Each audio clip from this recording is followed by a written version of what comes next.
સુરતના ઉધના માટેનો વિસ્તારમાં ગત 19મીએ પ્લાસ્ટિકના દાણા બનાવતી ફેક્ટરીમાં લાગેલી આગ મામલે ફેક્ટરી માલિક સહિત બેની પોલીસે બેદરકારીના બદલ ધરપકડ કરી છે. સુરતમાં વારંવાર આગની બની રહેલી ઘટનાઓ વચ્ચે ગત 19 જાન્યુઆરીના રોજ ઉધનાના ભાડેના વિસ્તારના પ્લાસ્ટિકના દાણા બનાવતી ફેક્ટરીમાં ભીષણ આગ લાગી હતી, જેમાં 5 જેટલા કારીગરો દાઝી ગયા હતા.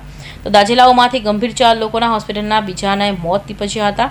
આ દુર્ઘટના મામલે ઉધના પોલીસે ફેક્ટરી માલિક સહિત 2 સામે બેદરકારીની ફરિયાદ નોંધી તેઓની ધરપકડ કરી હતી, જે અંગે ઉધના પીઆઈએ વધુ માહિતી આપી હતી. 23 તારીખે આરએમએસ પ્લાસ્ટ નામના કારખાનામાં એક આગ અકસ્માત થયેલ, જેની અંદર 5 કામદારોનું બર્નિંગ થયેલું હતું, જેઓને તાત્કાલિક હોસ્પિટલાઇઝ કરવામાં આવેલા.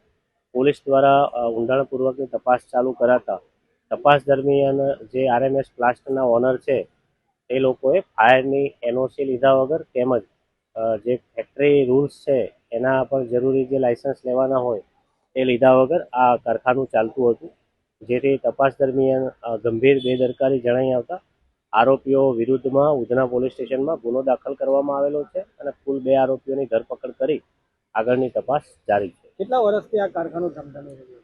આ કારખાનું પોલીસની તપાસ દરમિયાન જણાઈ આવેલું છે કે છેલ્લા 1.5-2 વર્ષથી કારખાનું ચાલુ હતું અને આગળની તપાસ ચાલુ છે. સર, હિન્દી